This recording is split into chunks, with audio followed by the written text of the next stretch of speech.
Traveler once they win the fight with Cause to try and just one-shot this game down, huh? That's kind of what it seems like. He's ready to go.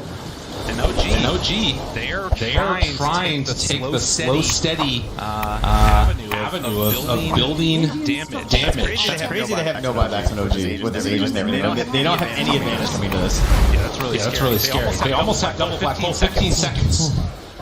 They can drop that if they need to. I'm gonna watch that finish, of course. Oh yeah. Can't object to that, I don't think. 5 seconds till black hole. And Taiga might just take a shot here if they need to. They said Randy, where the back shot? They're trying to jump and retreat ahead to the back line. 5 seconds. It's not going to work. Matthew goes down. He doesn't have 5 shot here if they need to. They felt like they had to find something crazy, and crazy it was. Still chasing. Hex is there. Force stab, keeping him back. Taiga ready to go. Jumps in. He black holes the ball. How do you find that? The refresher afterwards. Come on back for round 2. As Papa Taiga caught them all. They are gone. They do have buyback right now on this TA, but I don't know if that's going to matter as his whole team is gone. Into the fountain they go. OG, the story remains the same across 2 majors as they are going to take down Thunder Awaken in Game 1. Thunder Awaken. This one hurts. There's no doubt about that. Excellent draft leading to the laning stage. They got that good pressure they wanted, but it wasn't quite that fast pace, that crispness that you need if you want in this group stage and have some solid positioning. And for OG, I think they're pretty sure they're still got a good shot at getting into that upper bracket if all the things break their way. A lot of craziness going on throughout these group stages, but something to watch for. I went through their pile of notes this morning. Oh yeah. I snuck into the team, right? Like we do as casters. And then he brought it to Thunder Awaken. No, I charged them for it. Okay. I went through their notes and it said just win. Okay. So it turns out that's the best way to try and get to the upper bracket. So I will see if they can continue that streak here from OGs. They're going to run through an observer ward here. Play Smile. 500 Awaken. Why did he smile? I don't know. He instantly got dewarded.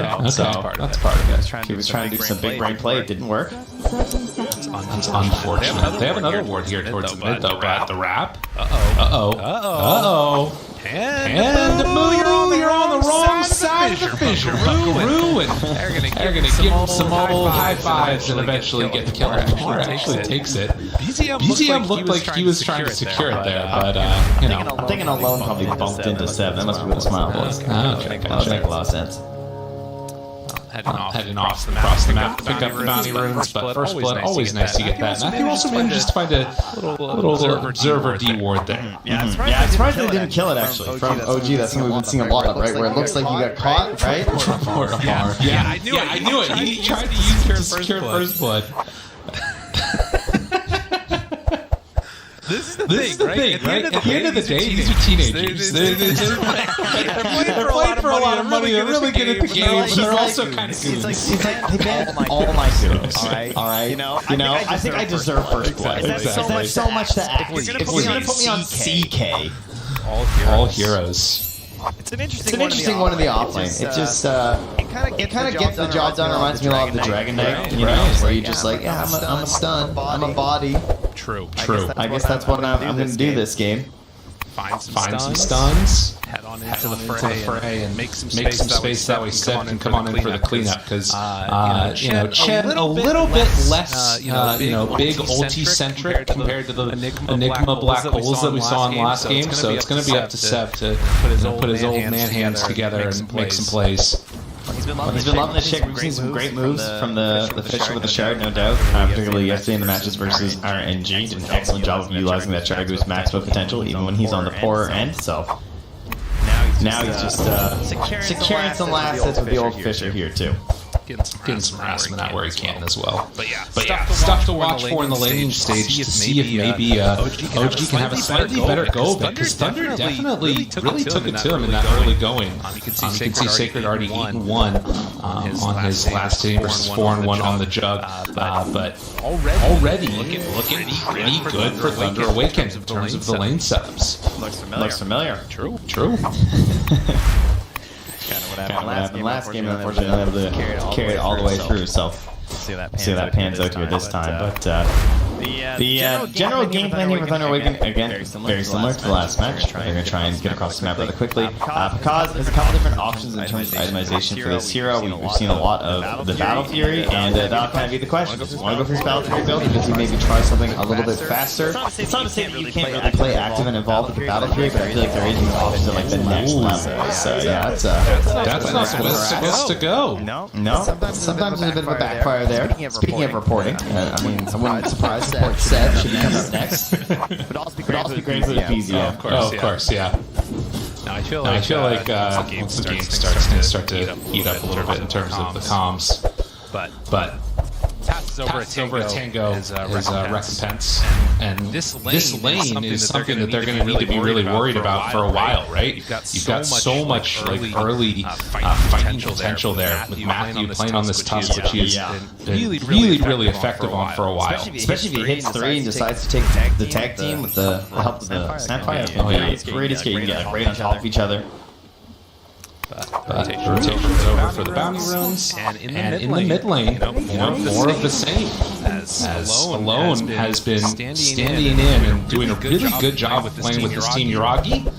Continuing to chase Sacred around, but won't go for the full spin down action here, it looks like, as Matthew makes the rotation over, and Seb. They do have the shards. The healing ward already down. Sacred. Thinking about more for more. Yuragi has a punches to throw out there, but without the spin available, he had already used it. There's no extra chance for a kill.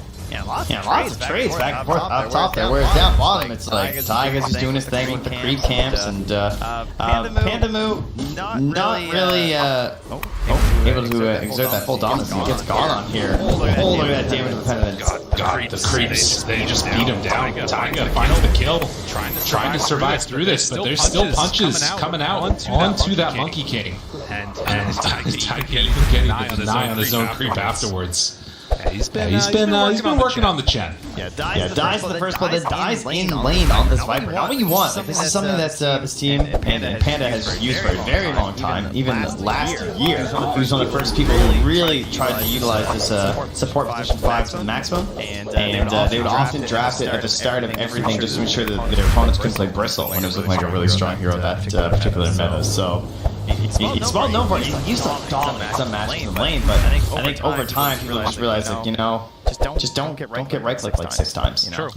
Just control the waves, especially with the Chen. You have so many options that you can do between grabbing waves, grabbing creeps, getting bumps and debuffs. It's hard for him to dominate it. They are. You can tell.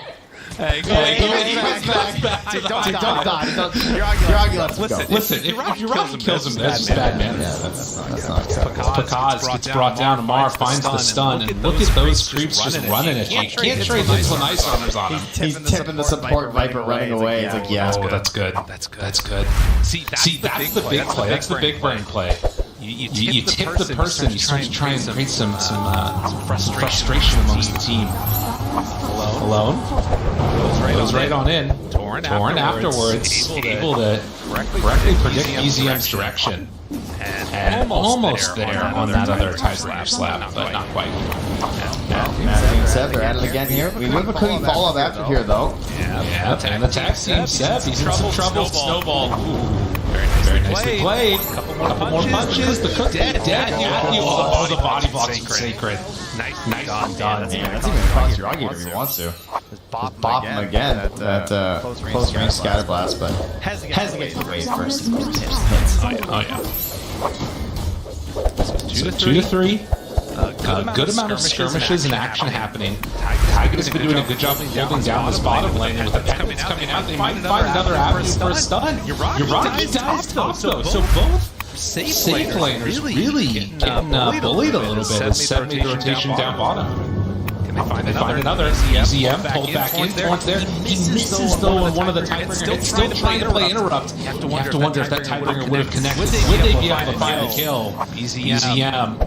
Meantime, trying to find an angle with this creep. Killing a bottom. We're just watching the wild world of driving the mid lane here, it seems.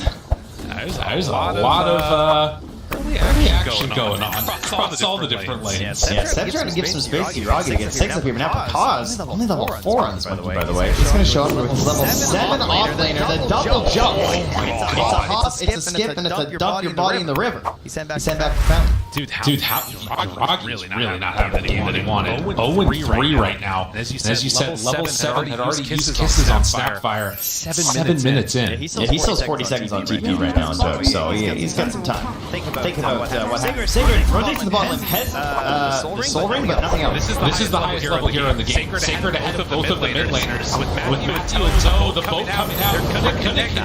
Kill by Gaga afterwards. Thunder Awaken are cooking. Yeah, jumping. You were talking about a low roller earlier, and this is exactly what Dark Bongo does. They really need this, you know? Yeah. It's really important to have that teamwork.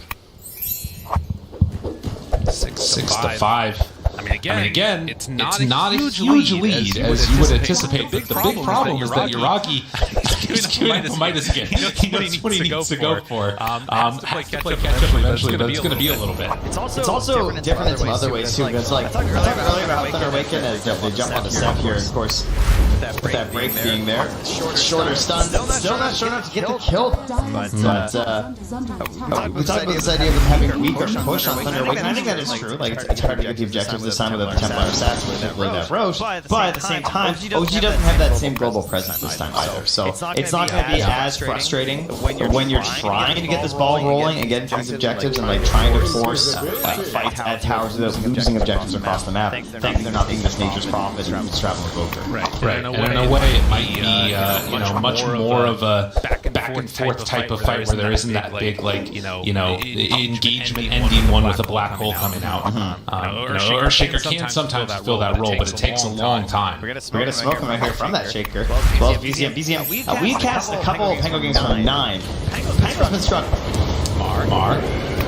Kisses afterwards. Break zooms in, wants to finish him, and gets enough. So the Cookies won't be able to finish off a Marvel. Animo trying to do it himself. Sacred will get the finish, but comes at a cost. Now alone shows up afterwards. Looks for the torrent boat. It's not going to connect onto BZM, but it does give the rum over to Sacred. Cookie afterwards tries to get away, not quite able to escape. BZM low, quite dead. Hides off. Tree trying to run. Good fissure from Seth.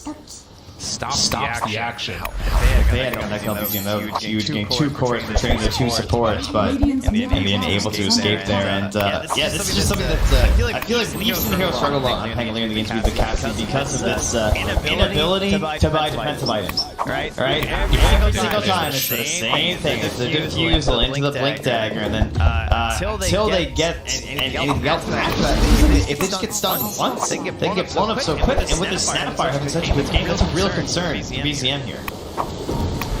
Fissure, not used yet. Alone, a little bit of trouble. Doesn't have boat for a bit. Matthew turns, Seb there. Alone. Sacred moving into position. That was exactly what they needed. X-Marks onto Amar afterwards. Seb trying to TP out. Won't be able to. This turned from a free kill onto Matthew into some danger here. He's got roll in 1. Chase. And that's the roll around. Can they kill off the rest of them? BZM hoping to. Amar stunned from the low ground afterwards. Boat should be coming back off cooldown. Good Q-burst some stun, but stopped to interrupt. And they do eventually bring down Sacred. That's next here. Okay, the boat finally gonna land. Tries to tumble together, but now Matthew, he's caught the pins into the punches. They should not have gone back in. I'm actually like, why do they keep walking into these things?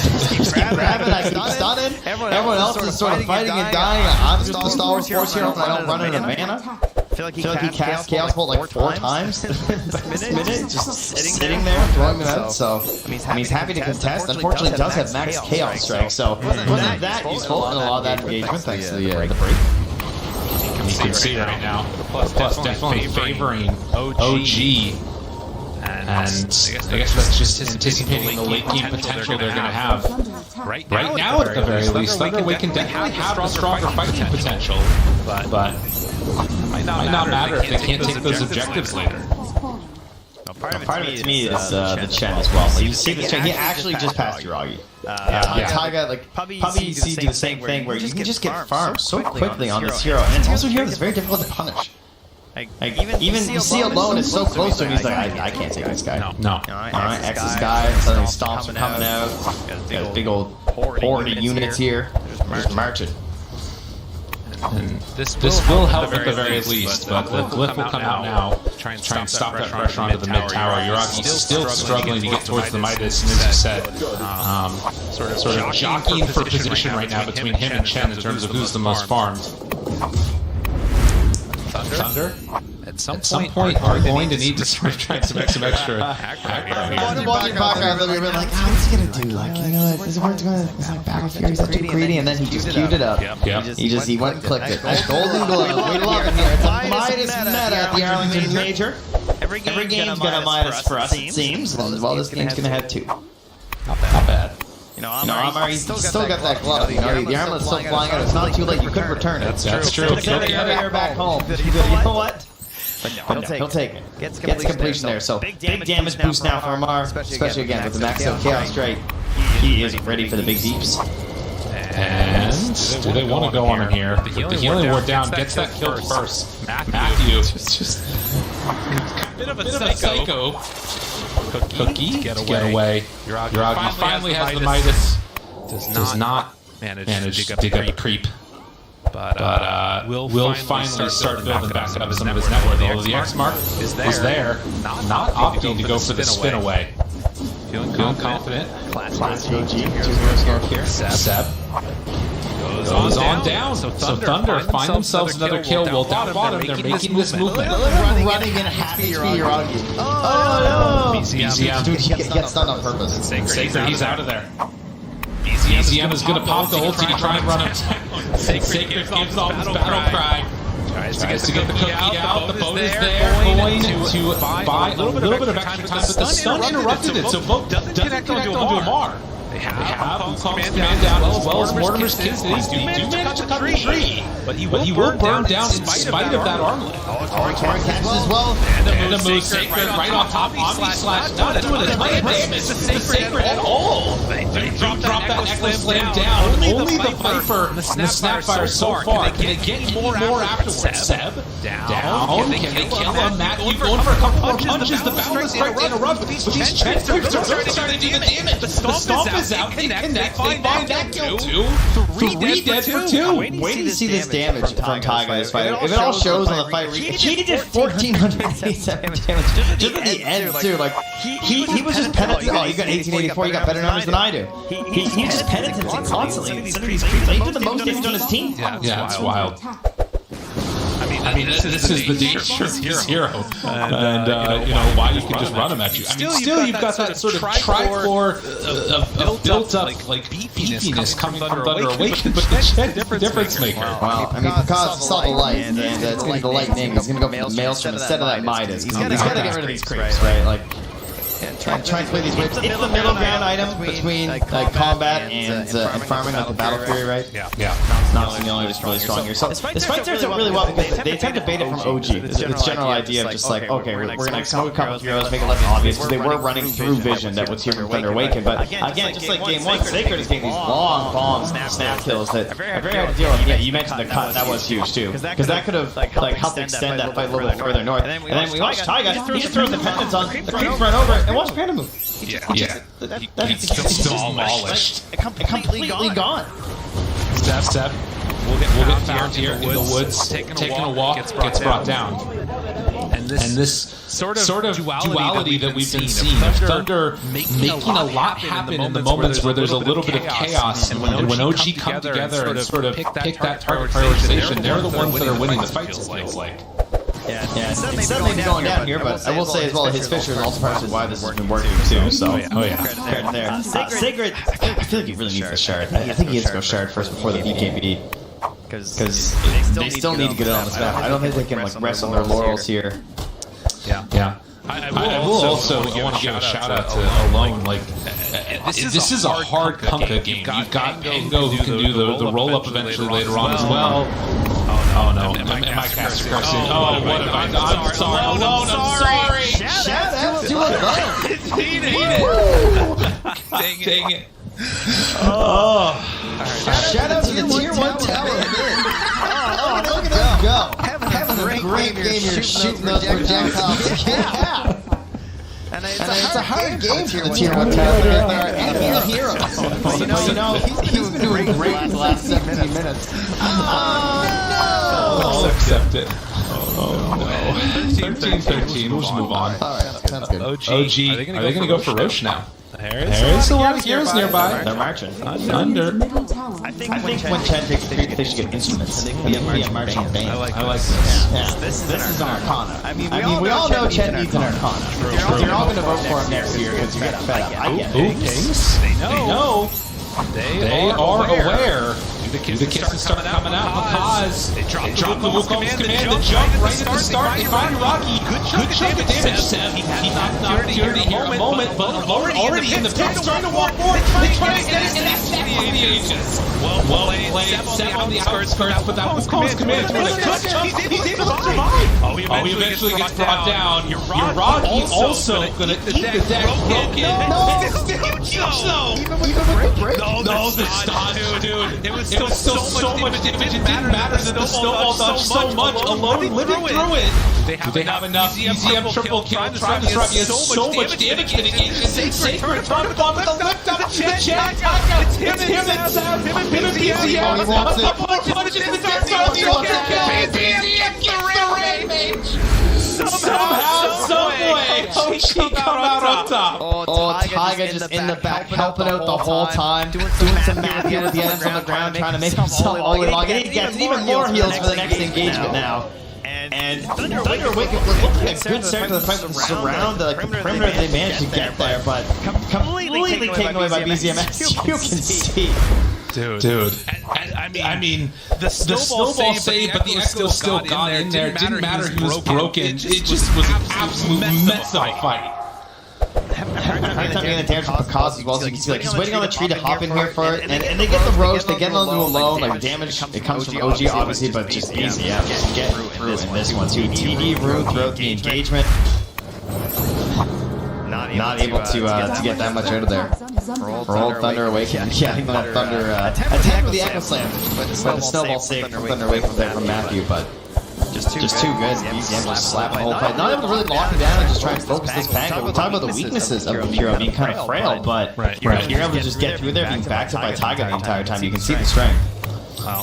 There's still been some action going on in the real world as the Rampage came out, but yeah, I mean, you're seeing sort of the problem, right? That snowball comes out just a couple seconds too late, and the damage came out from the Echo.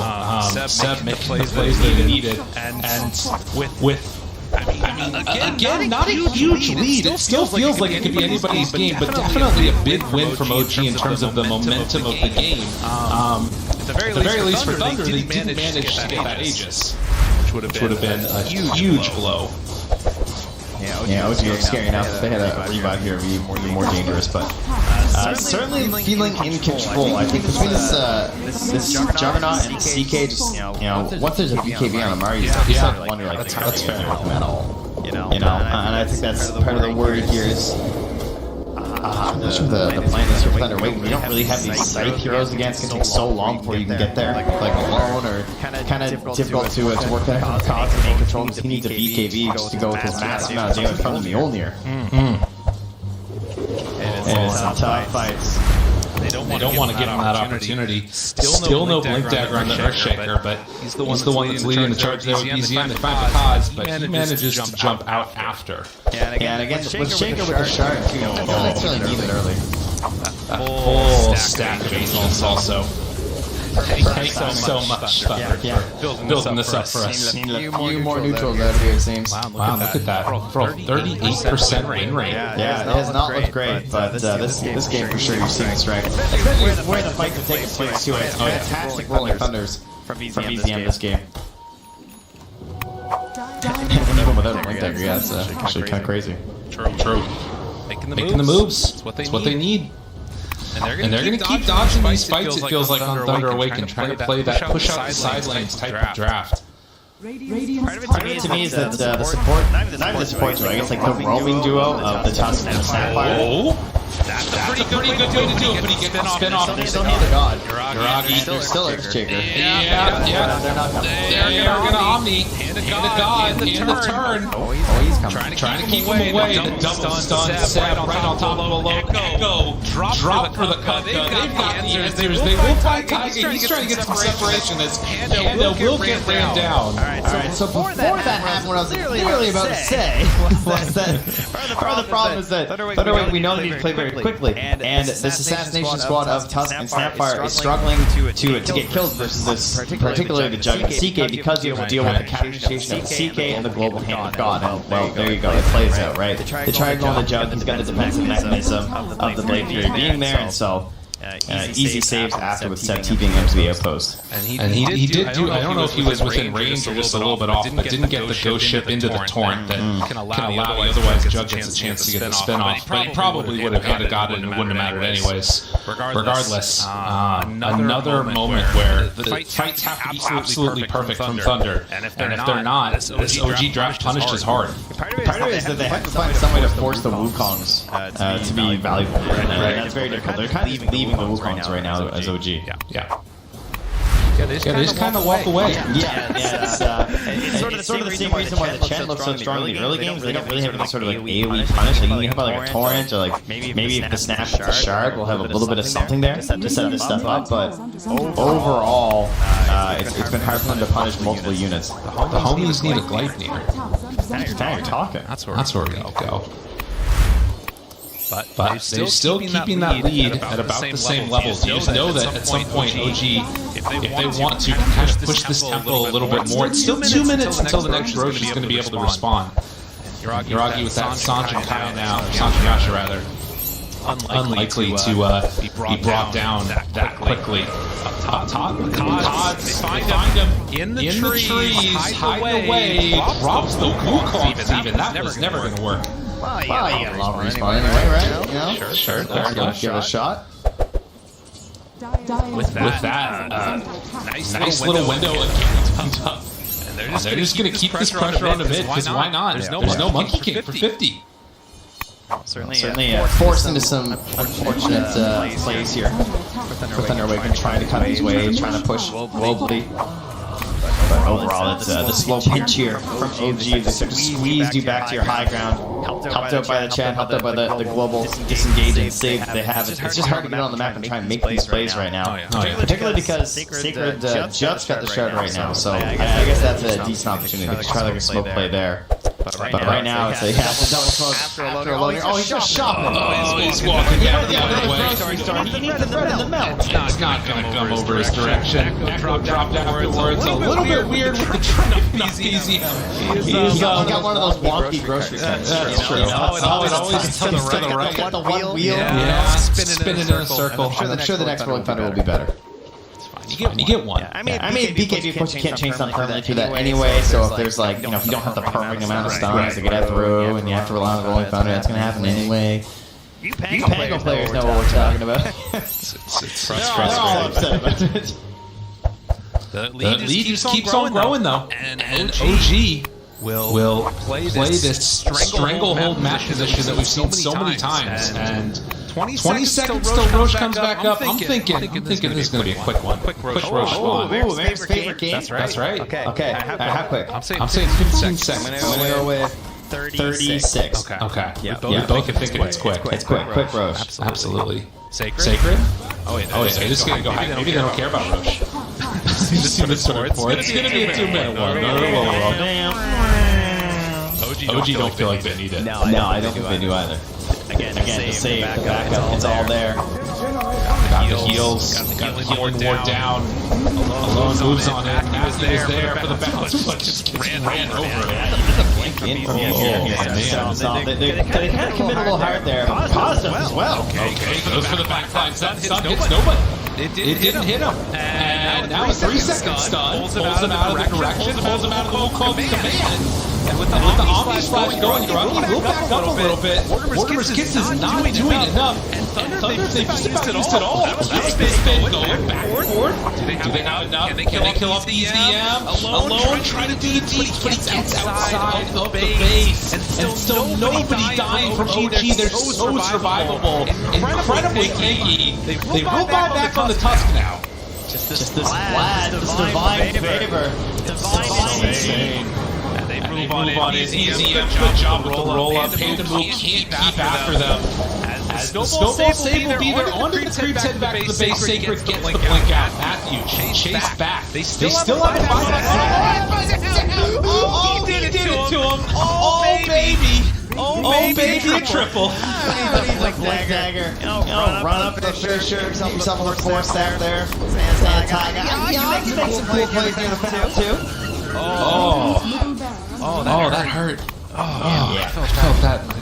Side. Especially with how close Thunderwing were actually in a moment there. When they came high ground, they actually land that big boundless strike, they start dropping low, and the only starting to do a little bit of work.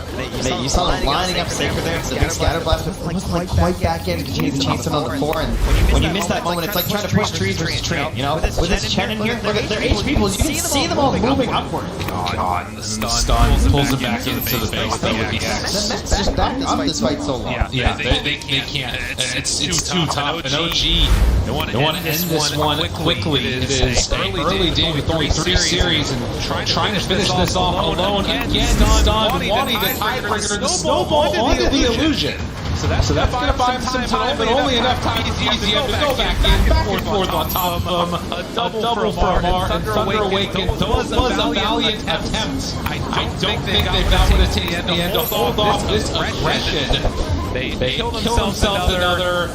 Kunkka runs on in. He just wants to take that Seb. This dastardly Earthshaker.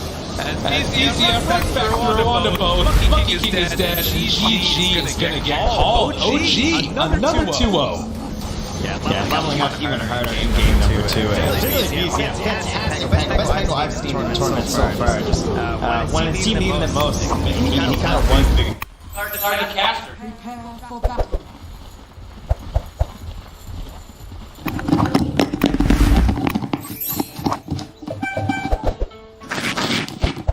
Ladies and gentlemen, welcome to game number 1. Liquid versus OG. It's a bit of a skeleton crew here. Please forgive us. Because it's going to be mainly cost. It is what it is, and we have to work with it. Welcome, Lacoste. A lot of great points were shared by you on the panel. Great question, Tsunami. Thank you. I appreciate that. As we get into game number 1, yeah, we don't see very much time on this, and I like your justifications, especially for a more. I know that Go Early Satanic is in his wheelhouse of being the carry from the offlane, but Titan seems like the least amenable to that, especially it's going to be more difficult this game, even to go for this type of a build. I would say, looking at what he's playing into, I would assume that eventually, like, you might need to go for more standard builds, and Omar just is feeling himself about the items. He said it multiple times. He doesn't think about the items. He's like, this is it. I'm gonna go for it. But the one item that I'm looking for is definitely Kevin's Halberd against Lone Druid and Razor. A lot of value from it.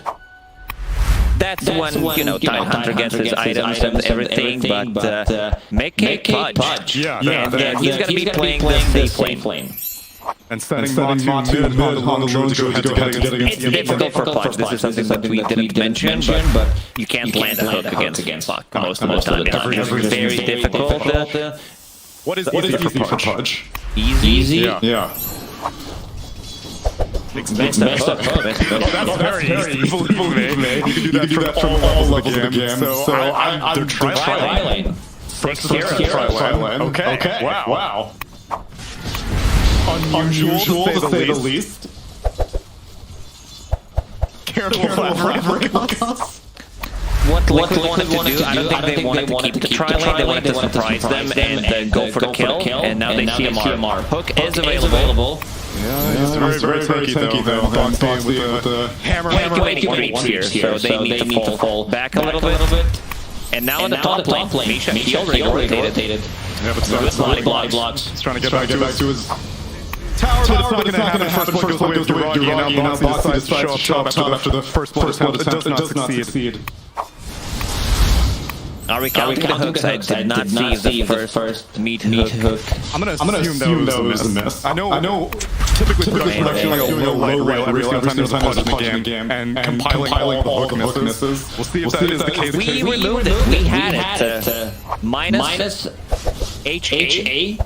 Also known as hook accuracy and minus AA for bottom. So arrow accuracy. Okay. That would be cool to re-add in Dota. We have the combo indicator on the Arcana. There's no like on-combo. You got 5% hook accuracy. Elsewhere, mid lane, it's gonna be what's Puck looking for this game? What are the timings? Puck things. I mean, we already said this so many times throughout this DPC tour, and today already Misha in trouble. Has Fairy Fire, gonna pop it. We're still gonna go down. One more second, and he goes down. Yeah, I think in that situation it's much better to keep the Fairy Fire because you're dead anyway. He did have healing spells, but Boxy had his Insanity is available anyway. That's a good play there. Tiger managed to get out, still has 2 mangoes as well. You know what's a good fairy as well? Puck. Yeah. Dragon. I was gonna ask, why is Beastmaster being consistently higher prioritized and banned than Puck? Beastmaster is just saying what he it's a BKB piercing ability. Puck needs 25. People think that they can counter Puck. It's like, pretty similar to what Dota teams are very stubborn when it comes to certain things. Yeah, pretty much. People see a cool shiny thing, they're like, oh, wow, this one player did really well on it. I hear China is doing really well on Pudge. And Mickey scoops it up, and hey, maybe he'll impress. You know, all things considered, it's not a very high-stakes game. Sure, look who gets ever so closer to confirming a direct invite to TI, but you're gonna need that culture, please. Dash HA 0%. He almost got him, even after having jumped. That was close. Yeah, too bad the jump is like 350 range for some reason. They have no stunts, they have no hook setup, so Mickey will need to be able to land those hooks on himself, on his own, no help whatsoever. I'm very excited to see if Uragi ever takes over Pudge and ends up being superior Pudge. Doge doing really good on a mid lane, better than a coin. Last couple of months. It's been a rough few days for the market, my friends. Few weeks for the market. Okay. Mickey's topping the CS chart right now. It's 25-4, even after the pseudo tri-lane at the beginning. Misha has rebound. He'll swoop out. Oh, you complained about Zeus jump. What about rebound? Yeah, but Marcy was designed like this. Zeus was designed like in 2007, and then now modern Zeus is like, well, mobility creeps. He modernized. He's up to date. He's a god, though. He's outdated. Who believes in such theistic things? Look at him walking, floating, Arcana style. Every single problem in Greek mythology is his fault. We actually got a mid-lane Mars versus Zeus in NA yesterday. It was very exciting. Mars ended up being the superior of the gods. It's not cool. Mars has two names. What's the second name? Ares. Oh, that's true. See, look, the god isn't cutting it right now. Even with the jump, I must say, has been doing a pretty good job of bullying. Jakiro, I find his strengths are more in the attack speed reduction. This game, what is his primary goal here? Is it going to be a pusher? Is it max liquid fire? Is it the only stun setup with ice for the hook? I think you max liquid fire because you play for Team Liquid, you get extra 20% damage. And then liquid frost afterwards. Exactly. After the shard. There's the ice pack bottom. They're gonna get another one. And he gets the kill on time. Meanwhile, mid, they get a roar onto Puck. Quick shot, bottles up. Will he get the root? Does not get the root. And a re-summon as well. Meanwhile, this Boxy, he's gonna have to hammer out. Misha in trouble, and he gets the root. There we go. Inside the fire, rebounds out. And he's fun. The most important thing is this bottom lane is doing extremely good. Not just bottom lane, look at Razor. Zai has been farming extremely well, and like, he doesn't necessarily counter Morphling, but if Morphling wants to morph into something else, then like he's still gonna be the target. Like he's gonna be annoying in Morphling's face. Yeah, especially waveform down. He's gonna be very careful about how he initiates. And now Matumba Man with the siege creep as well is totally bullying Puck out of the lane, and gonna get a lot of damage on this tier 1 tower. Misha comes back to refill the bottle, but already a third HP taken away with this ult. Making bottom down to half HP. He does have Ring of Health and 16-1 charges, so he's gonna be okay. Looking for a potential angle, if he can land a hook. Stun underneath the tower. Spania getting some vision. And he has one point in Ice Pack, which could be enough to set up. But I'm pretty sure they would want to focus on the Tide as opposed to Zeus.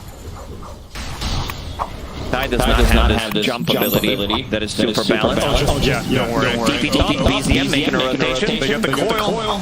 And Zai looks dead to right. They use the coil, they get the coin. And who gets the last hit? Uragi gets it. Uragi off to a really good start. This is the second kill. He did get the first blood, which made his lane very easy. Going for the big mask as well, so has that sustain. Doesn't care too much about Razor, like he can keep the distance. Dawnbreaker's stun is not reliable, so you will have time always to use the shift. Yeah, I guess that'll be consistent thing. Savage is oftentimes good at catching some Morphlings by surprise, but he still needs some initial setup, which may just be coming from the Ice Path. Roar draws Misha away, but Rune up top instead. There's no one to jump from, Puck needs to get close. DOT not enough to burn off Misha. They also stacked. They stacked what's called Fear and Starbreaker's stun. Insane is content sitting around here though. Actually 2 points nice now. And a dismember onto Zeus. Heavenly jump away, slows down the Pudge. Who's got the Pudge now? So he's pretty content chilling down here. And still 3 heroes from Liquid hanging out mid. We're 4-2 on the HA by the way. Keep your eyes peeled. Starbreaker misses. He does good moves. Two supports. Rotate the mid lane because Matumba Man was bullying Puck with the first siege unit, and now they take the tower. Taking tower, the 4-10 minute mark is pretty nuts. They did have to dedicate 3 heroes to the 5 lane. They have these self-sustainable heroes. Mickey. Oh, let's see the hook from Uragi. Ravage used on top of the waveform. Hood dissipates a lot of that damage. He's walking away slow from the heavenly jump, and that's too much burst before Insane can come in. All he had was nice stuff. Meanwhile, BZM getting chased in tier 2. A lot of armor underneath that tier 2, but not a lot of magic reduction. Oh my god, the hammer died to tower. He'll sacrifice himself afterwards, and Zeus does not get any experience from that. BZM is getting completely hemmed out of his entire half of the map. Not even safe in tier 2. Boxy just won't leave him alone. Uragi TP bottom, they got the kill. Unfortunately, we did not see the hook from Uragi yet. Morph was not available. Production, can we get 2 hook counter accuracies? I need one on the Morphling and one on the Pudge, thank you. No.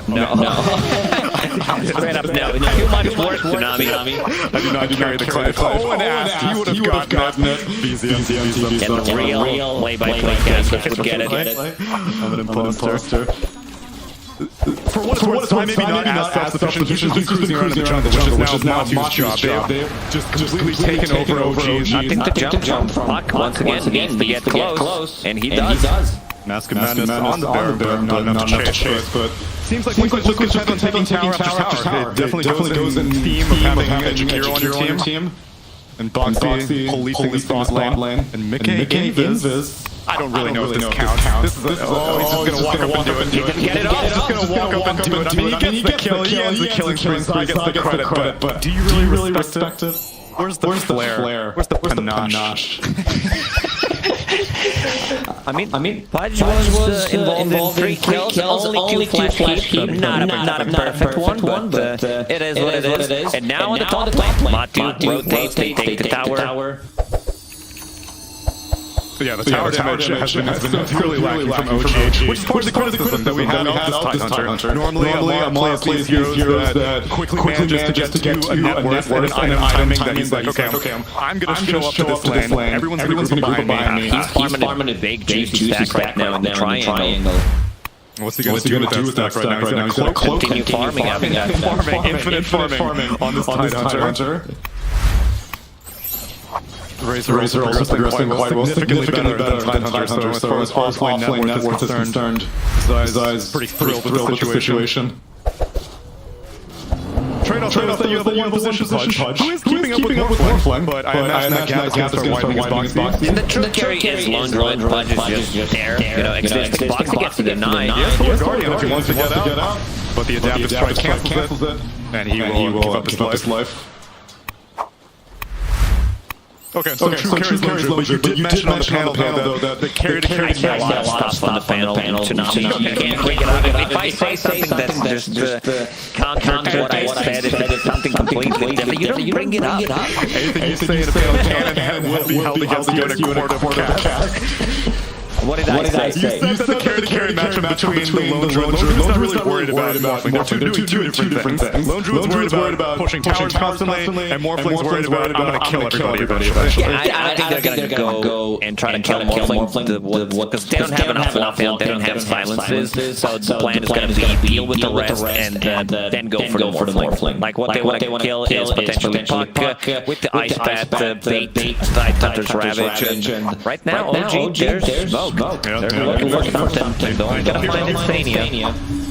Not really what they were hoping for, and I imagine if they continue moving up top, they were hoping to use Amar's Ravage because that's the backup and running, but they successfully defend the top tier 2, but only get a Shakiro kill. Agreed. So then what are the items for Morphling? Right now he's working his way up to the Scotty. Is he ready to go after Scotty or what? I mean, he only has one death, so he's still at the top of the net worth. I want to see a move coming out from OG. They did smoke, but only got position 5. They were definitely looking for a bigger kill. And Scotty's definitely good, gives you the tankiness, the stats that you need, the slow, especially against the heroes like a Pudge. There's not too much healing coming out. There's a Solar Guardian pretty much. Yeah. They're making moves, but they're not really claiming very many objectives on OG. They're taking over this jungle. They need to take a fight. They can't just park Morphling and besiege the towers. It's very difficult, especially when you play against Pudge. Yeah. Even Jakiro's going to be defending these towers. Lay down a macro call today. I guess part of the problem is that Amar TP'd up top. He was expecting a fight to happen in the top tier 2. And once that bumped into Insania, everyone from OG was like, okay, let's reposition, let's go bot. Meanwhile, Amar's kind of lost at sea. He's got his hook completed, but still, like, you've got this Ravage up. You want to be able to take advantage of it. Changed his item. He was thinking about getting a Blink Dagger, then going for Force Staff and the Ghost Scepter, be annoying on the Tidehunter. For now, bought a casual plate mail against Razor, against Lone Druid, makes a lot of sense. Yeah, for OG, seems like he's just going to be the farm game, potentially smoke, go for something, but they will need to defend Roshan. Once Eldoge gets Deso, and it's going to be after this camp, they will need to try to go for it. This is big. They just scouted Razor, who was passing by inside the pit, but they think something's happening, which is not. Yeah, and they're migrating all their heroes over, but instead... Not going to find anyone target scouts without he's still got Thundergod's Wrath. I have to say, very uncharacteristic for Amar to be going for such a defensive item build. This is armor and magic resistance. Where's the damage? Where's the Satanic? I don't think he's going to get in this game. Just doesn't feel right. Not that type of a game where he can carry with the Tidehunter. There's going to be needed more utility from him. Now look with systematically taking control of the jungle, rebound in, get the dispose on the Mickey, but he's very tanky, gets the hook onto Amar, Ice Pass on top of it, as well as the Macro Fire. Amar looking for a great macro.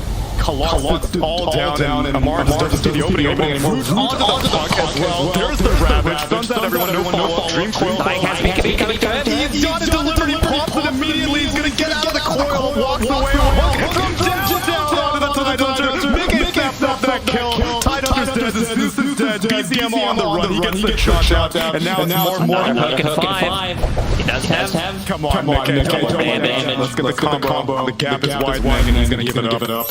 Yeah, this counters to Hook pretty much. Like the big turnaround, I was looking at Zai's career, and he just got his PK delivered. Pretty much the perfect timing, pops the magic wand, manages to survive, and now El Doge, with that death though, he also collected 4 extra damage. I think it's time to potentially have Roshan on the menu. Yeah, maybe take down tier 2 tower up top first, get that away as a potential TP point. Although they are killing his bear. His bear is... Not dead. Did he... Wait, did he resummon? Did he get a... I don't think the creep got the last hit. Yeah, hate to see it. Okay, so Desto online, you took away the top tower. Ravage is going to be down for another 80 seconds. And also no Zeus. I think they should use this opportunity to go inside and take the Roche. Yeah, but instead, Fear. Matu, getting a solo kill. Okay. And True Form is up in 10 seconds, so maybe that's the safest point at which they can take Roche after they take over the South Coast as well. Or they just continue sitting around in this jungle, really preventing Morphling from feeling safe, returning to his half of the map. I like that Punch didn't commit to Aghanim Scepter because he's not like real carry, and they need to be able to chase him down, so he picks up a Blink Dagger, so that's gonna be a lot better. They gave me the Uragi score, he's 0-0 right now, and Mick 6-2, you love to see it, and they see Morphling, not yet, in the fog, Smokes break, Hook. He had the right line, but the invulnerability of the waveform. That was close, that was really close.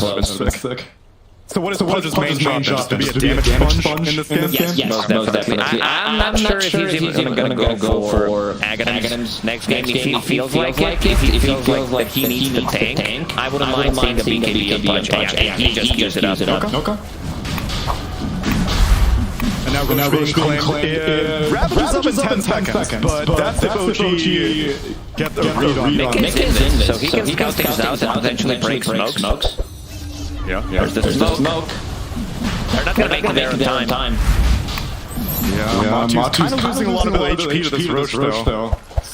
Puck makes a move, gets hit by Mickey, 7-2, gets the phase shift off, may spawn into an ice path, into his member, not enough damage quite yet, but the macro fire is just enough to put Puck 6 feet under. Roche has still not been claimed yet. Instead, Matu changes his mind, Ravage is up, but Amar really doesn't want to have to blow down Starbreaker. Gets cancelled, Amar finally has to Ravage, and Matu loses Bear. Not gonna have it, he just resummons him, Boxy goes down, Misha getting hit by Morphling, and one an ice path from Insania, follow up with the Savage Roar Fear, Morphling not able to attribute shift. They're gonna go back to Roche Pit and take it. The great initiation, Mickey, he lands a hook. There's a little bit of I'd say not enough trust from Insania to go for the ice path straight away when he landed a hook. Still, it gets the job done even after the phase shift. It's pretty similar to like Jakiro was considered a counter to Shadow Demon because of the exactly, and then you land an ice path, so you have a guaranteed stun time. Which I guess Puck may have been actually been able to get out of that because it looked like he was facing in the right direction. It depends on you have to do your turn rate or whatever. And so if he phase shifted as soon as getting hooked, he may have been able to get out as we see. We're gonna see that again. After, but you get the idea. Meanwhile, I think it was a great decision for Liquid to abandon going for Roche. They knew all they need to do is just make sure that Tidehunter does not get close to the pit. And they'll be able to prevent it. I like the positioning for Liquid. They're not going to get hit by that Ravage. Just there and Dawn. Meanwhile, Boxy has been dutying it out with Amar for like 10 minutes down here. And now everyone was joined. Another Dismember into a Starbreaker, into an ice path, and Puck is getting chain controlled consistently. Matu goes to the True Form, gets so much HP back. Uragi getting linked up. And I don't know what trifecta of links is going on right now, but whatever the case, Morphling goes down. Insania has been on point with these ice paths. Blink forward, gets the hook. Maybe he didn't even bother juking it. Full team wipe. Zai with the triple kill. Liquid firing on all cylinders. Tip this Pudge. Chip the Jakiro also. These ice paths. I'm telling you, I've never seen a Puck so under control with no real guarantee. Insania is on point. He does have Hinterlands on top of this. He's going to be able to scale. Playing position 5 Jakiro in this type of a game. Like, there's a big discrepancy between the two supports in this game. And now Mickey Still thinking. Okay, I knew it's gonna happen. Was about to say. When you do I need a BKB? You won your last two fights. BKB doesn't seem as tempting anymore. And I mean, you're playing against the Morphling, so this Aghanim Senator is gonna do quite a lot. Surprised OG decided to go for this fight because they had no Ravage. Yeah, I think it originally started out as a little skirmish between Boxy and Amar, and then all of a sudden, OG was like, okay, fine, we'll kill this Dawnbreaker. Also loving the build on Zai. BKB, first item, Blink Dagger next to be able to chase him down, lock onto the target, and into Hex. It's gonna take some time until he farms it, but gonna be, like, you become Initiator. You can blink, because they don't have that guy, right? Like, Plunge is not gonna do that thing, he's not gonna go first, and then just Blink Initiation, Blink Hex on either Morphling or Puck. It's gonna be great. But Morphling's feeling the pressure. All these repeated instances. He's queued up a BKB as his second item. He's got the Scotty, he's got a Yasha, and now he's feeling like he needs to spell immunity. And meanwhile, also Tidehunter picks up his Blink Dagger, so he can perhaps finally take some fights on their terms. Because for what is Ice Puck be? Oh my god, the dash into the hook! They got his number throughout this whole game. They've had his number. BZM's 2-4-1. Text him on WhatsApp, be like, hey bro, how's it like being dead for half again? The lane setup from Team Liquid, where they decided to put Londro in the mid lane against Puck, and also Punch in the safe lane with the Jakiro. Kind of set the tempo for this game. Yeah, initially I was a little bit skeptical because they looked like they were trying to do this trialing thing. It looked like it was his first split attempt. It left Zai alone for a little bit. He got first split, but Zai has recovered exceptionally. And I guess having BKB be more sacrificial means that not as much farm is being vacuumed up on the map. It allows Boxy to farm a lot more, as Insania. Sorry, Tsunami, but they're gonna go in. Minute left on the Aegis as well. Wraith next online for full range back. Again, take away 30% from Zeus, Puck. That's a lot of damage taken out, especially when they're playing from behind. Marcy at this point is pretty much sidekick on your Morphling. Yep. This is a rough first 25 minutes for OG. Not what they were expecting with this draft. I mean, you have to be a little bit apprehensive picking time knowing that you will be slower than usual, but the fact that they have not crossed the river on their terms in like 15 minutes. They see Taiga, they eat Taiga, they kill Taiga. Meanwhile, Amar, Solar Guardian's done, not gonna come in time. Nice by Amar. Yeah. Still no big items. Apologies. Like Morphling still needs a lot of time to farm his BKB. This Lotus on Tidehunter that he has queued up. Sure, it's good against the static flank against Podge, even Lone Druid, but they can still play around it. I don't see any item on side of OG that they can farm in 5 minutes. That's gonna make things a lot more easier for them to take these fights. Is there a cap on Liquid though? Is it like once they reach this point, then things are going to start going in OG's favor? Or do they have a really good scaling line alongside of Liquid? Hook, Yuragi, done by the Ice Path. He gets the attribute shifted, immediate blink, Ravage from the Tidehunter, cancels a lot of the aggression, but everyone's trying to retreat. Macrofire goes down, a weird triangle, Plasma Field, that was peculiar. Another one. The combo finally ends. Mickey whips it, but it's only on his Zeus. It wouldn't have been that much. And they saved the Morphling, but it cost so much. He's on this Puck's tail. Dawnbreaker's going to show up too, but BZM's not quite afraid. Not yet. Enters Zai. Enter the Ice. He gets the blink, facing the right way.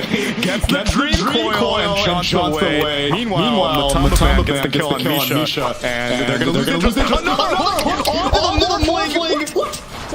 Mickey is on point. They're so quick with the reactions. They saw BZM who's trying to split push, immediately 3Ps to stop it, and they get a kill on a different side of the map as well.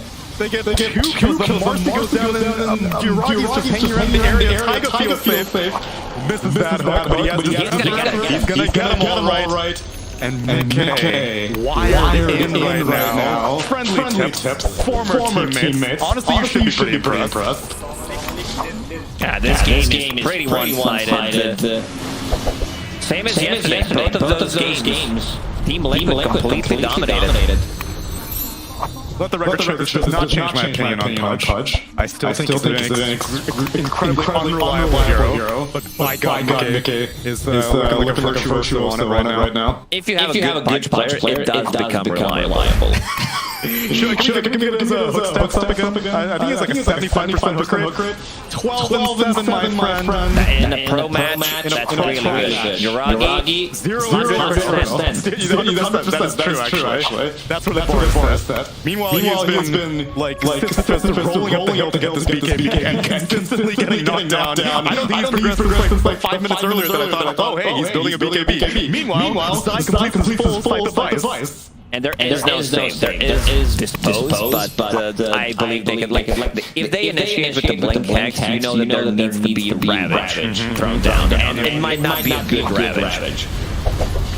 That's trivial. The extra reveal. Down goes Puck out of the game for 50 seconds, and they already baited out the glyph earlier. 50 seconds left on OG's glyph, which means they may be able to claim a wrath. Feeling confident. Thundergun's wrath. They see Mickey activates BKB, gets the member off, sticks around. Solar Guardian is not up, so he's not going to take backup. At least not from Dawnbreaker, but Zai jumps in, blinks in, throws a party. And they're just getting haunted. Mickey, he looks pretty happy about it. Take a sip, young man. Yeah, he deserves it. Take another one. No. But that's okay. Because this is game number two. Oh, they best of 3 between Team Liquid and OG. And of course, this one not as high stakes as the earlier games that we have cast, but this is just for the second, third place seeding for the DPC, which is just a few different points and a few dollars, which I don't think either team cares too much about. But pride, that is very important, especially considering Liquid have now won 3 in a row against OG, and none of the games have really looked that close. You look at the chat, OG Liquid actually organising what they're going to be doing at the major already. They're going to go for ice cream. Okay, good. No, yeah, very much. Liquid right now, they're playing just to lock in additional DPC points from mentioned on the panel already. They're sitting around 790 or something. So trying to get to that 1,000 point threshold gives you kind of more insurance getting to TI against a full lock. There's a lot of other teams that can still do really well. The major and push that point even higher, but OG on the other hand, they've already like 1,300, 1,200, so they're sitting a little bit more comfortably and not so needing these points as Liquid. And as well, Pride. OG is still the biggest. Yeah. I don't think OG has any point wants to lose 4 games in a row to a team, especially when the first 3 games that they lost were, I think, draft outplays in regards to punishing certain players and not allowing them to really enter the game. So you think based on, even though you already just talked about this, since you are also a panelist today, it's been a caster today. Surprisingly, one job for me, thankfully. But just looking at the lineups, then, do you think they're going to be able to accomplish that same thing, or should this be a little bit more of a competitive game? I'd like to think this is a more competitive game, just because you have Zeus and Lifestealer against the likes of Tiny and Bristle. Lifestealer naturally fares well against the Strength Boys. Zeus always does an abundance damage. And you have the follow-up of, I think, Marge. He gets to play here very comfortable. Just had a shaky 3 games in the last series in this. Yep. Boxy is dead. And by the way, he didn't skill anything that whole time. Correct. At all. That lightning down to death. I don't know. I'm trying to think back, and again, my memory is not great these days, but I don't know if I've ever seen somebody get first-blooded who doesn't take a skill at any point. That is strange. Especially when they're man-fighting. I could see it when you're like running away like in the river in the rune situation, but that is weird. That's gotta be the first scenario. When you first level 3 dance, the moment where you haven't taken damage, you can instantly use it. So there was a scenario where Foxy could have quickly level 3 dance, sprung away, but sure. He didn't make that play in the instance and gave away first attack. Now he has Jingu, which is going to be the biggest surprise. And Taiga's like, wait, why didn't he have this before?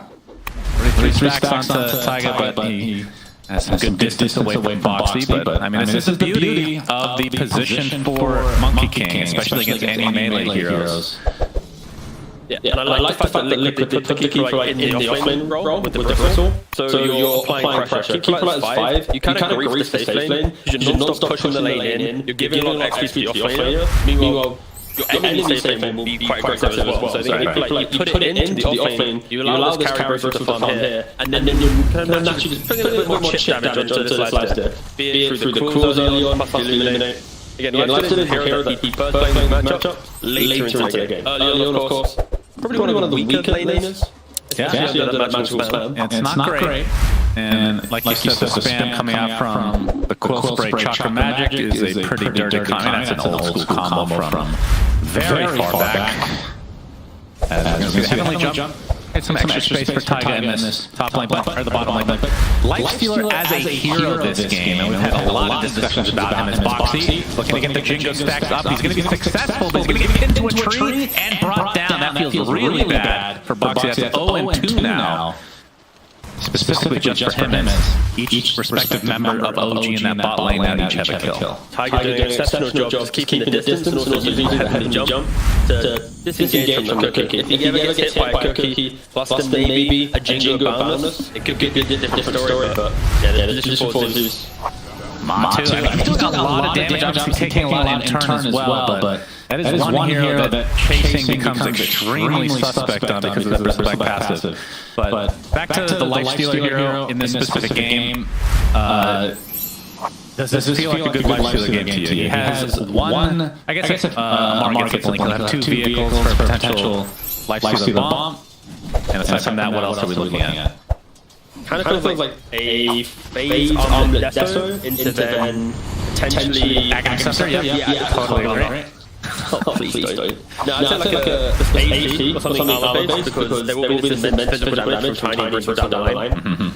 You could also argue being a bit more sacrificial and leaning on your team's damage could allow him to go for like a halberd option, but I think if you buy that item and you're not crushing the game, you're going to regret it 10 minutes down the line when you wish it was like a bigger ticket item. But he has a couple options this game. It just depends on how well the Void Burst game's going, how good the Zeus game, can he lead on his team, or does he need to be the real carry in the game? Right, and the question is he going to be able to stay in this lane? As Boxy again will drop in all likelihood. It's not the Balance Strike, trying to deny himself the creeps, but Amar gets credit for his second kill of the game. So a much better start this time around for OG as Matu. He's getting quite low. He's going to talk about the fact that he's getting close to his Vanguard, but he's going to drop before picking it up. Still a little bit away as Illuminate not quite enough, as Misha will walk away from this very annoying spam coming out from Insania. Doesn't help when the first one goes down, he looks towards the other lanes. Avatos, Boundless Strike, but get the Resonant Pulse off for a little physical damage reduction here. And assimilates away for BZM. Don't think it's how you want to have your lanes from Liquid, that's for sure. You know, Boxy level 2, he's 0 and 3, he's not really been able to do much bottom, but again, that's because Mars Zeus is a very potent lane. Like, when you think about old Mars lineups, it'd be like Mars Willow, Mars Phoenix. You pick supports to really punish in the lane, and Monkey King isn't. Like, it needs to be aggressive. You're not just like sustaining, assisting style of support. You want to be in the middle of the lane, so. Now we're going to see the jump onto Amar. Cookie is going to connect this time, as Boxy doing a nice job of positioning away, but the spear will find him in the end. So this aggression will also come to an end. Ready to close? And Matu, instead of trying to finish up that, ends up getting those boots instead. A rare moment, Tiger salved Amar. Oh, we wow. See an ally salve someone else. Wow. And look how much HP he has from it. Pathetic. But to be fair, he did backpack all of his stats, put them back in, so they did try and get the most value out of it. Boxy looking for the backstab onto Taiga. Jingo stacks are up. Oh, he actually gets the dodge thanks to the heavenly jump, and Amar can kind of shrug that one off. Nice reaction time there. And Matu, like I was saying, has his boots instead of going straight for the Vanguard, but only 400 away from finishing it. And I mean, I have to say, Yuragi, he's top net worth despite being in a lane that is this annoying. So that's actually kind of impressive from a Lifestealer. Of course, when you pick Lifestealer, I don't really expect much these days, but that's just me. I mean, he's chilling. Like, we mentioned how aggressive Total Bristleback can be, but over time, you know, he just chills. He gets 2 points in his feet, keeps clicking. I think he's only under immense pressure. Like 3-6, and also if Total Bristol really want to dive in, where you have the lane, you start getting a bit more on the tab, but they never made that aggressive play, so it has just been more like a balance of fun between the two of them. And I'm likely that he's going to be very happy to be in this lane. can't really get pushed out too much. Up to Matu trying to get his back in that area, but Yoragi and company able to take out Matu again. We see the first arena of the game from Amar. It's off the rebuke. And Zai, he's not going to die from this, but at the very least, OG stays alive as well. But 2 deaths for Matu now. I thought he was going to have a pretty free lane considering the combo that he has with the Coddle. In essence, she looks okay. We got kisses. Yeah, Amar doing a nice job of juking most of that. Has to go back into the lava though as Boxy looking to get those stacks of Jingu up. Rebuke onto Zai, but they should be able to finish him off here as they want Zai to get that last hit. As now we have Vanguard onto Matu, so pretty late considering how close he was originally to getting that. Yeah, I mean, the 2 deaths they had lane really helped the last hit just... Okay. He gets caught out, Ice Path connects, Illuminating is coming in from the side with the Avatos, that is enough to delete Misha. And the pick pull being used for Mr. Mickey. Trying to get this 8-minute rune, but you can see Taiga picks it up. Oh, the Avalanche! Yeah, toss. And, oh, not quite in range to get the toss off, though. So they're going to have to reset, and Mickey will just have to be back, or be happy to be back in that mid lane. Yeah, Mickey, he's the one who has to make all these moves. Your Bristol's dying in the side lane, your bot lane hasn't really been too successful in finding kills. Surely just killed Mars once, but that's not stunted his net worth. Alright, you've watched a lot of Mars. How often does he go triple bracer? You know, now and again. To be fair, normally it's like 2 braces. So the third bracer is like, I'm having fun, I'm gonna sit in my lane. Like triple bracer, phase boots. I feel like you sell this within 2 minutes because you're gonna find another item soon enough, right? Not actually 2 minutes. I mean, honestly, it's not too bad because he completes phase, he has 1 slot. That slot's gonna be a BKB or a blink. By the time that you have both of them, selling a bracer isn't gonna feel too bad, right? So, it's all about the lanes. Wanna be tanky. 8.4 region now. Go into his hero. He's gonna have a sweet old time. He is quite tanky indeed. But Matu on the other side, obviously position 1, but playing from the offlane this game. Looks like he's going for a hood, so it's going to be a Vanguard hood into Ags in all likelihood. Yeah, it's going to be as tanky as possible. But again, at this current rate, the fact that Lifestead is having such a free game, this could also just be the Lifestead game where he goes like Armlet, Deso, Skadi, AC, and really itemizes to be the anti-Bristle hero. Oh. And you see Boxy has used all of his tree dances available to him, so that leaves Amar open to get that arena off. And Boxy ends up falling to Taiga's Arc Lightning. But you can see the rotation coming from Liquid. Mickey smoked up. Looks like they'll run directly into Taiga. Well, that is unfortunate. The toss first into the Avalanche. Scatterblast to follow. 1 more right click should do it. It looked like he got body blocked the second he walked in. Might have clicked on the tiny and in doing so, stood still to the point, jumped, went up and up. Wow. That's a big fat model to run into. So it's one of the bigger ones. Indeed. Now BZM, you can see in the net worth-wise, not doing super great, especially compared to Mickey, who's top 3 right now. A massive rock hiding behind a small tree. OG can't see him, but I love the patience here. Yeah, and BZM is showing himself. He's still in Viz though. Mortimer's kisses are coming. He's gonna get stunned out though. And the Thunder God's wrath to follow as Zai getting extremely low, focusing on Amar, but in the meantime, they might be able to find Mickey on top of this. So OG gonna get 2 valuable kills. As Mickey trying to maneuver a bit around, gets a nice avalanche to try to turn this around to Amar, but it's not gonna happen. So 2 for nothing.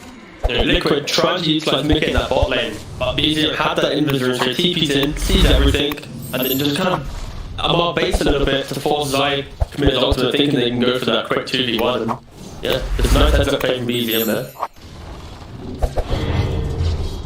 And with this space, I mean, Matu died twice already. He's 0-2-0, but he is top net worth now, as he's going to be getting, he actually has his treads in the base, so Hood, Vanguard, treads pretty much ready to go here, which means Ag is going to be next. He is going to be super, super hard to kill at this stage of the game. Amar gets caught off with that boundless strike. Nice body blocks coming in. Oh, the cookie, okay. The spear into the cookie, actually. If you want to think of it that way. Yoragi showing off that armlet, but won't be able to get the Ghoul Frenzy applied to any enemies.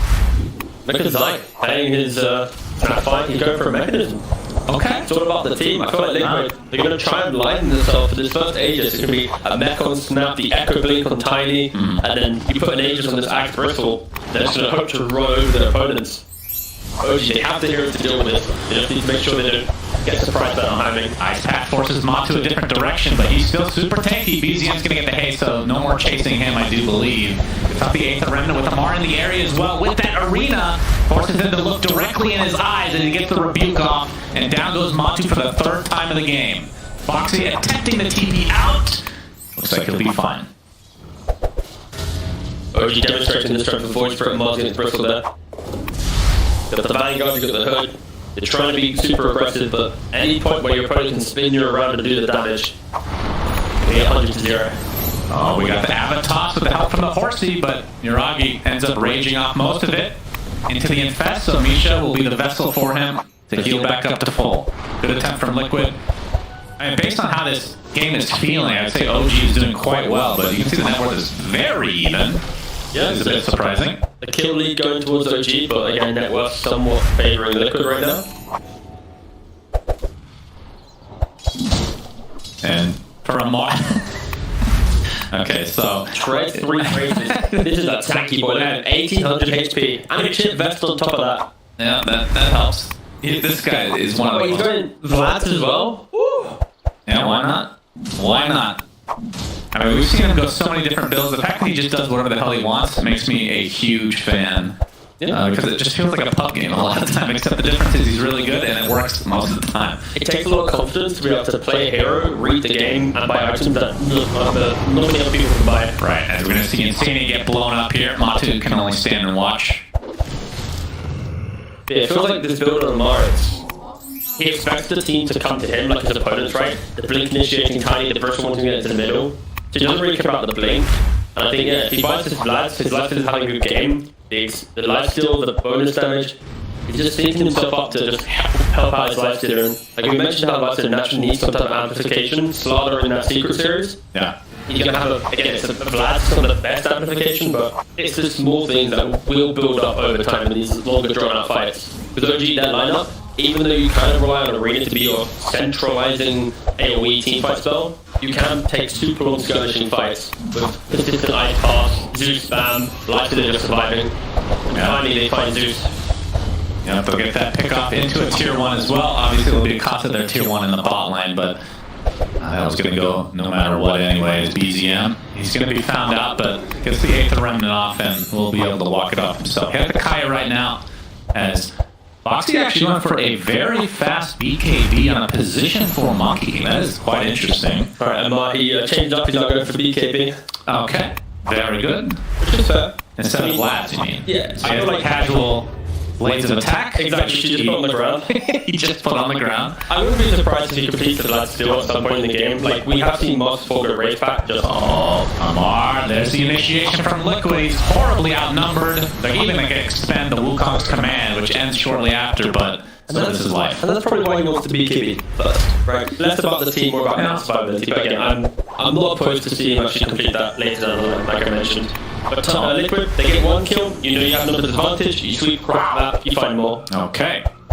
And Mickey is finding absolutely everything he wants, and this is without a blink dagger yet. The fact that he can just casually walk up, get that avalanche. I mean, the difference between avalanche now and like a year ago has it been a year? Man, time flies. Yeah, the mini stun is important. The fact that they reduced that interval, yeah, it just feels like you're getting found the stun roll, because you are. It's just if you think about it, it's just a regular stun. It is. It just looks really fancy. Yeah. OG, the reason why this is working for Liquid is because their vision is about top jungle and mid lane. They don't really have any of these lingering wards on the radiant side of the map to see anyone farming defensively. So they don't have these super defensive wards across the entire width of their side of the map. And Zai, now that he has that mech, looks like he's going for the Aghanim Scepter. So he's going to be able to eat some allies and throw them into the fray, which obviously with a Bristle or a Tiny, that sounds quite synergistic indeed.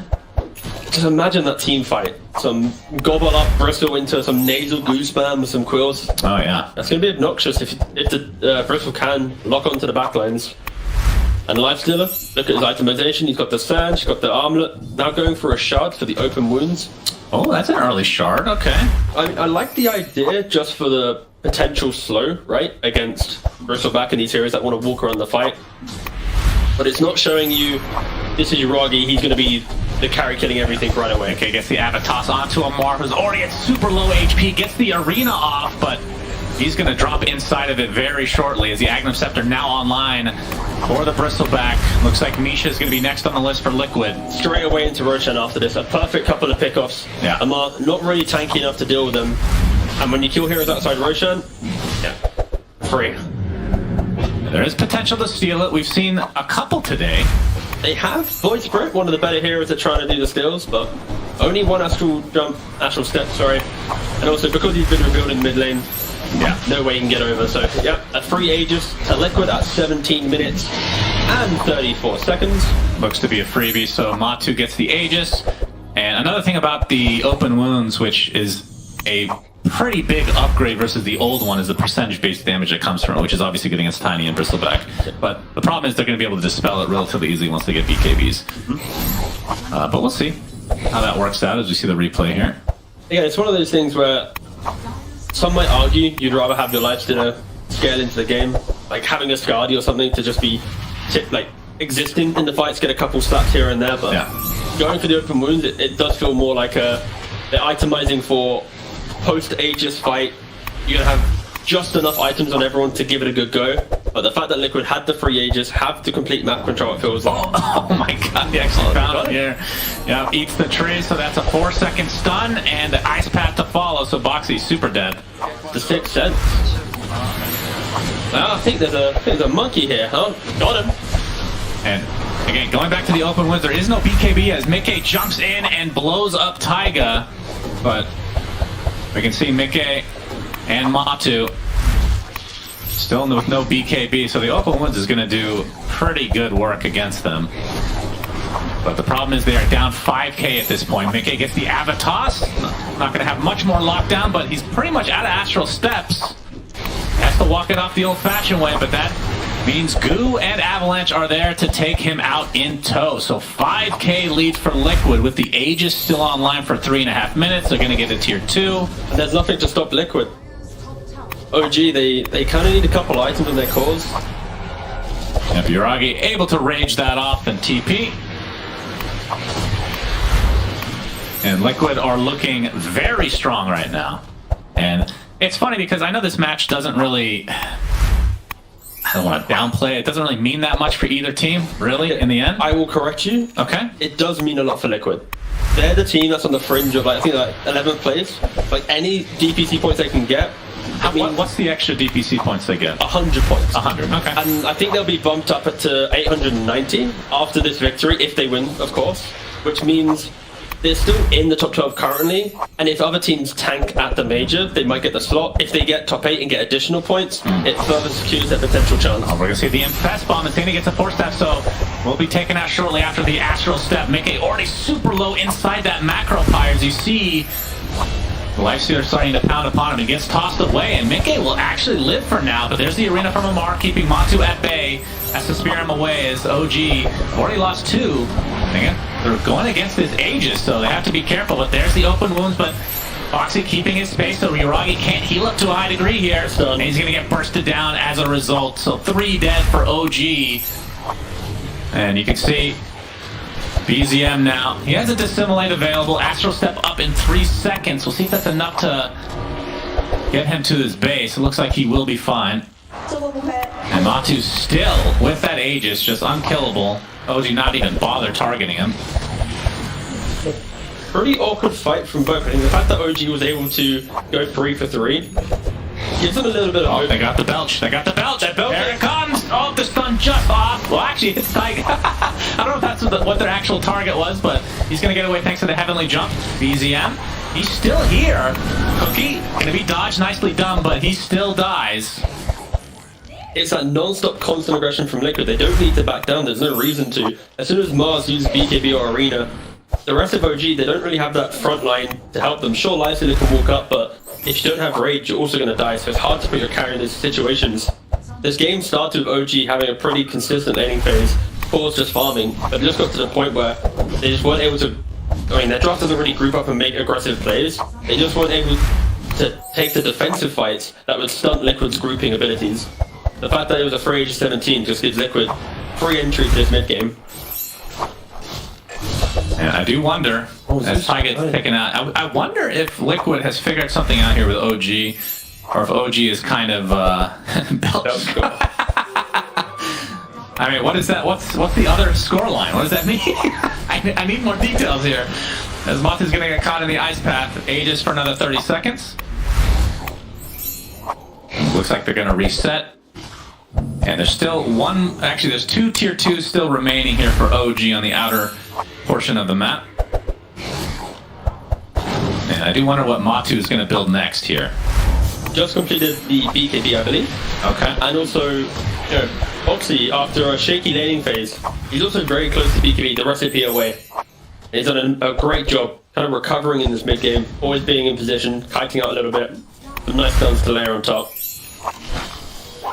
Alright, Yuragi, he is infested. They see Zai, that's who they're gonna jump. The infest bomb is there and deleted. Nice pick off for OG as they're gonna try to extend this onto Insania as he's gonna get tossed back to Boxy. They're just playing volleyball out here. Volleyball is a traditional sport for those that don't know. It's physical. Does not require a computer or keyboard, just an FYI. Does require a ball though. And a net. There is a net. Speaking of balls, Matu is he gonna go for Shard? That is a hairball. That is a hairball. Probably not at this point in the game. Okay. I mean, just tanking up is the key thing. When you're in the lead on Bristle, you want to make sure every item makes you just a little bit more tankier, do a little bit more damage. And if you ever don't do that, you just kind of, you can potentially fall off. But no, he's looking at the AC right now. Rage has been used, and there's no Infestor Yuragi, so if Liquid can find a jump, they could potentially get this kill.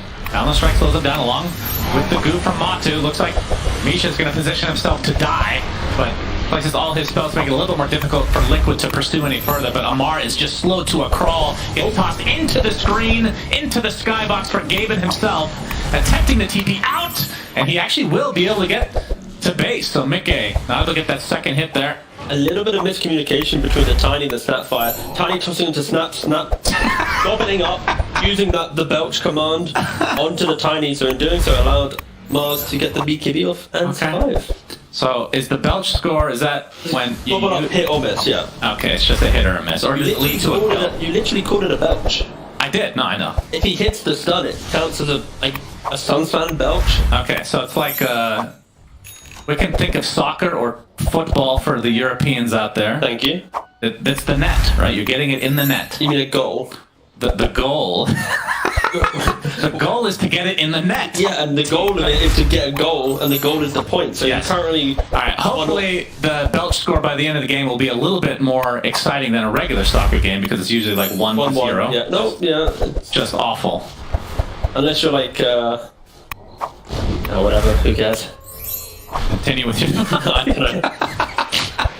Why don't you just give up? Just say what you want to say. That's fine. BKB up. BKB up from Matu as a basher is now online for Yuragi. And we'll see if that makes a difference here. They're going to try to get the jump onto Zai, knowing that the